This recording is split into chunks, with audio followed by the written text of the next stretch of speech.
Male fertility గురించి డీటెయిల్గా discuss చేసుకున్నాము. జనరల్లీ ప్రెగ్నెన్సీ రావడం లేదు అంటే ఇన్ఫర్టిలిటీతో ప్రాబ్లమ్స్ ఉన్న వాళ్ళు హాస్పిటల్కి వెళ్ళినప్పుడు మోస్ట్ కామన్గా చేయించే టెస్ట్ సెమెన్ అనాలిసిస్ అని చేయించడం అనేది జరుగుతుంది. ఈ సెమెన్ అనాలిసిస్లో ఏదేది ఇంపార్టెంట్, ఒట్టి సెమెన్ అనాలిసిసే చేయిస్తే సరిపోతుందా, ఇంకేమైనా టెస్టులు ఉన్నాయి కూడా నేను చెప్తాను. ఓకే, మేల్స్లో ఏంటి అంటే సెమెన్ అనాలిసిస్ చేసేటప్పుడు ముఖ్యంగా పాటించాల్సింది ఏంటంటే యాబ్స్టినెన్స్. అంటే భార్యాభర్తలు కలిసిన తర్వాత మినిమం 2 రోజుల నుంచి గ్యాప్ ఉండడం అనేది చాలా చాలా ఇంపార్టెంట్ అనమాట. ఒకవేళ మీరు వెళ్ళి సెంటర్లో 2 డేస్ లోపలే వీర్యకణాలు ఇచ్చినట్టయితే ఇమ్మెచ్యూర్ స్పర్మ్స్ అనేవి వస్తాయి. ఇమ్మెచ్యూర్ స్పర్మ్స్ రావడం వల్ల ఏంటి అంటే సెమెన్ అనాలిసిస్లో సరిగ్గా రిపోర్ట్ అనేది రాకపోవడం అనేది జరుగుతుంటుంది. నెక్స్ట్ ఒకవేళ 7 డేస్ కన్నా ఎక్కువ అంటే భార్యాభర్తలు కలిసి 7 డేస్ కన్నా ఎక్కువ ఇచ్చినా సరే డెడ్ స్పర్మ్స్ అనేవి ఉంటాయి అనమాట. సో ఆ రిపోర్ట్ కూడా నమ్మడానికి లేదు. సో ఐడియల్లీ సెమెన్ అనాలిసిస్ అంటే వీర్యకణాల టెస్ట్ ఇచ్చేటప్పుడు 2 రోజుల నుంచి 7 రోజుల మధ్య ఇస్తే రిపోర్ట్ అనేది యాక్చువల్లీ చాలా బాగా వస్తుంది అనమాట. సో మనం వీర్యకణాలు ఇచ్చేటప్పుడు ఏంటంటే ఇట్లాంటి స్పర్మ్ డబ్బాలో బాక్స్లో కలెక్ట్ చేయడం అనేది జరుగుతుందన్నమాట. ఇది వైట్ బోర్ ఉంటుంది. స్పర్మ్ అనాలిసిస్ ఇచ్చేటప్పుడు కూడా స్పిల్ అవ్వకూడదు. అంటే ఎంత వాల్యూమ్ వచ్చింది కూడా మనం చెక్ చేసుకుంటాము. స్పిల్ అవ్వకుండా కరెక్ట్గా శాంపిల్ అనేది మనం వీటిలో కలెక్ట్ చేసుకోవడం అనేది జరుగుతుంది. సో దీనిపైన పేషెంట్ నేమ్, వాళ్ళ యొక్క ఐడి నెంబరు, ఏజ్ అన్నీ రాసి శాంపిల్ కలెక్ట్ చేసుకుంటాం. ఈ శాంపిల్ కలెక్ట్ చేసిన తర్వాత సెమెన్ అనాలిసిస్ మనం ఎలాగ చేస్తాము అంటే ఈ డైరెక్ట్లీ ఆ శాంపిల్ని చిన్న స్లైడ్ పైన వేయడం అనేది జరుగుతుంది అనమాట. స్లైడ్ పైన వేసిన తర్వాత దాన్ని అండర్ మైక్రోస్కోపీ స్పర్మ్స్ నెంబర్ ఎన్ని ఉన్నాయి, కదలికలు ఎన్ని ఉన్నాయి, మార్ఫలాజికల్ ఫ్యాక్టర్స్ అంటే స్పర్మ్ బాగుందా లేదా చెప్పడం అనేది జరుగుతుంది. స్పర్మ్ చూడటానికి ఇలాగుంటుంది. ఎలాగైతే మన బాడీ ఉంటుందో స్పర్మ్ కూడా ఒక హెడ్, మిడిల్ పీస్, టెయిల్ అనేది ఇంపార్టెంట్ అనమాట. సో దీంట్లో డిఫెక్ట్స్, మార్ఫలాజీ అంటే ఏంటి అంటే వీటిలో ఎక్కడైనా డిఫెక్టివ్ స్పర్మ్స్ ఉండే అవకాశం అనేది ఉంటుంది. ఈ హెడ్లో యాక్చువల్లీ డిఎన్ఏ అనేది హెడ్లో ఉంటుందన్నమాట. ఒకవేళ స్పర్మ్లో హెడ్ డిఫెక్ట్ ఉన్నట్లయితే ఫర్టిలైజేషన్ అంటే ఫలీంద్రకరణ అవడం అనేది చాలా డిఫెక్టివ్గా అవుతుంది అనమాట. నెక్స్ట్ ఈ మిడిల్ పీస్ అనేది ఒక స్పర్మ్కి ఎనర్జీ ప్రొడక్షన్కి ఉపయోగపడుతుంది. అంటే ఫర్టిలైజేషన్ చేయడానికి కావాల్సిన ఎనర్జీ అంటే మిడిల్ పీస్ ప్రొడ్యూస్ అవడం అనేది జరుగుతుంది.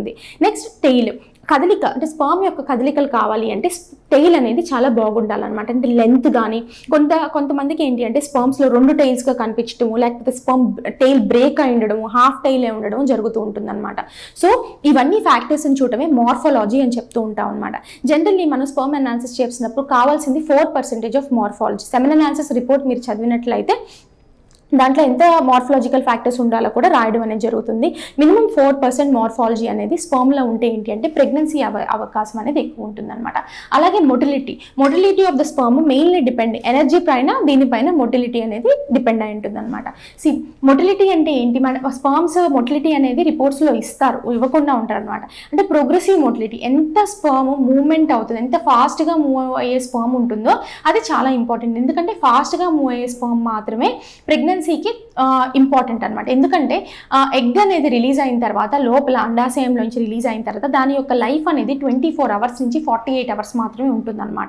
సో ఆ టైంలో కరెక్ట్గా స్పర్మ్ వెళ్ళి ఫర్టిలైజ్ చేయగలిగితేనే ప్రెగ్నెన్సీ వచ్చే అవకాశం అనేది ఉంటుంది.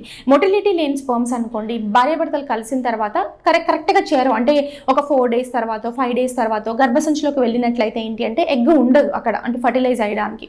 సో అందుకని ఏంటంటే ప్రెగ్నెన్సీ ఫెయిల్ అయ్యే అవకాశం అనేది ఎక్కువ ఉంటుందన్నమాట.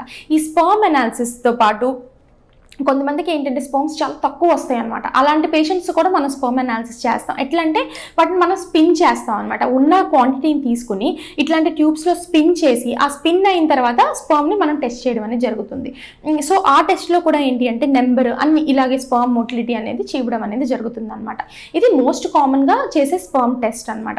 జనరల్లీ స్పర్మ్ అనాలిసిస్ ఒక్కటే ఉంది అనుకుంటారు, చాలా టెస్టులు ఉంటాయండి మనం చేయడానికి. డిఎన్ఏ ఫ్రాగ్మెంటేషన్ అని చెప్పేసి ఒక టెస్ట్ ఉంటుంది. డిఎన్ఏ ఫ్రాగ్మెంటేషన్ అంటే ఏంటి అంటే నార్మల్గా స్పర్మ్ అనాలిసిస్ చేసుకున్నప్పుడు అబ్సల్యూట్లీ నార్మల్ ఉంటుంది, ఎటువంటి ప్రాబ్లము కనిపించదు. కానీ వీళ్ళకి ఏంటంటే న్యాచురల్గా ట్రై చేసిన, ఐయుఐ ద్వారా ట్రై చేసిన ప్రెగ్నెన్సీ రాదనమాట.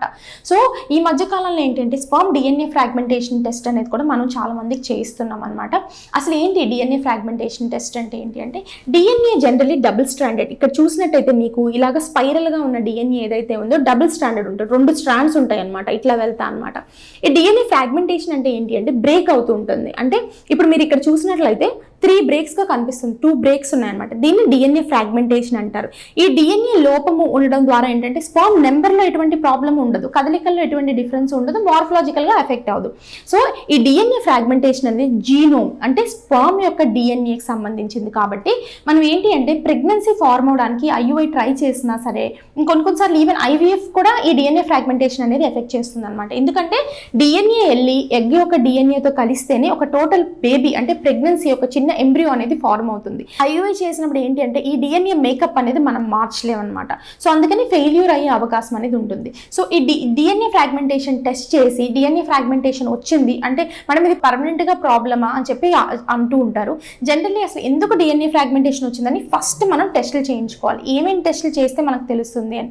డిఎన్ఏ ఫ్రాగ్మెంటేషన్ అనేది ఎఫెక్ట్ అయ్యేది మెయిస్ట్ కామన్ కాజ్ వచ్చేసి ఇన్ఫెక్షన్స్, అంటే బీజాలలో టెస్టిస్లో ఏమైనా ఇన్ఫెక్షన్ ఉండటం కానీ, లేకపోతే సెమినల్ వెసైకల్స్ అని ఉంటాయి మగవాళ్ళకి, వాటిల్లో ఇన్ఫెక్షన్ మూలంగా కానీ ఈ డిఎన్ఏ ఫ్రాగ్మెంటేషన్ అనేది వస్తూ ఉంటుంది అనమాట.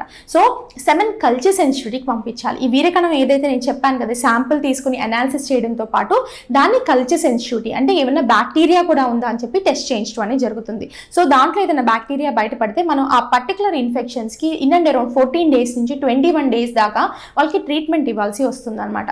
సో ఈ డిఎన్ఏ ఫ్రాగ్మెంటేషన్ అనేది మళ్ళీ కొంచెం నార్మల్ అవడానికి సుమారుగా మనకి వీరకణాలకి టెస్ట్ మళ్ళీ రిపీట్ చేయించడానికి 2 months పడుతుంది. సో ఈ 2 months ట్రీట్మెంట్ ఇచ్చిన తర్వాత మళ్ళీ రిపీట్ చేస్తే ఫ్రాగ్మెంటేషన్ కొంచెం తగ్గే అవకాశం ఉంటుంది అనమాట. ఫస్ట్ చెప్పినట్టు కల్చర్ సెన్సిటివిటీ, ఇన్ఫెక్షన్ ఏమన్నా ఉందా చూసే టెస్ట్ అనమాట దీన్ని. నెక్స్ట్ వ్యారికోసీల్ అంటారు, అంటే బీజాల పైన బ్లడ్ వెజల్స్ ఏవైతే ఉంటాయో దాన్ని డైలేట్ అవ్వడాన్ని వ్యారికోసీల్ అంటారనమాట. ఈ వ్యారికోసీల్ అనేది స్క్రోటల్ డాప్లర్, అంటే ఎలాగైతే అండాశయాలకి స్కాన్స్ చేస్తామో పొట్టకి స్కాన్స్ చేస్తామో అలాగే స్క్రోటమ్ స్కాన్ని స్క్రోటల్ డాప్లర్ అంటారు. దీనిలో ఏంటంటే బ్లడ్ వెజల్స్ డైలిటేషన్ ఎంత ఉంది, ఎంతవరకు బ్లడ్ సప్లై ఉంది అని చూడటం అనేది జరుగుతుంది అనమాట. ఏమవుతుంది అంటే టెస్టిస్ అనేది అవుట్ సైడ్ ఉండేది టెంపరేచర్ రిడక్షన్ కోసం.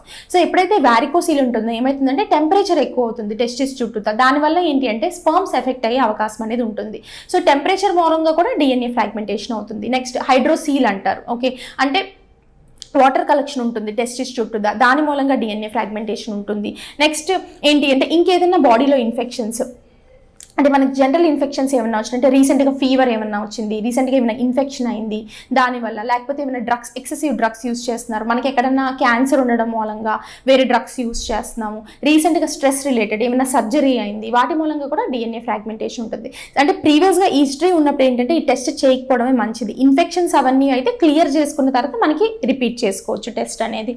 సో ఈ డిఎన్ఏ ఫ్రాగ్మెంటేషన్ అనేది మనం రిపీట్ చేసిన తర్వాత అలాగే కరెక్ట్ అయింది అనుకోండి, అంటే కొంచెం ఇంప్రూవ్మెంట్ ఉంది అంటే పేషెంట్కి చిన్న టెస్ట్లో అయిపోతుంది, అంటే చిన్న ఐయుఐలో అయిపోతుంది. ఇన్ కేస్ పర్సిస్టెంట్గా డిఎన్ఏ ఫ్రాగ్మెంటేషన్ ఉంటే ఏం చేయాలి? ఓకే, మేము ఐయుఐ ట్రై చేసేసాము, ఓకే ఐవీఎఫ్ చూసుకున్నాము, నెక్స్ట్ ఏం చేయాలి? ఇప్పుడు రీసెంట్ టెక్నాలజీ అనేది మ్యాక్స్ అనేది కొత్తగా వచ్చిందనమాట. దీంట్లో ఏంటి అంటే అబ్నార్మల్గా డిఎన్ఏ ఫ్రాగ్మెంటేషన్ ఉన్న స్పర్మ్స్ని కూడా సపరేట్ చేసి నార్మల్గా డిఎన్ఏ ఉన్న స్పర్మ్స్ని మాత్రమే సెలెక్ట్ చేసి ఆ పద్ధతి ద్వారా ఇక్సీ చేస్తారు.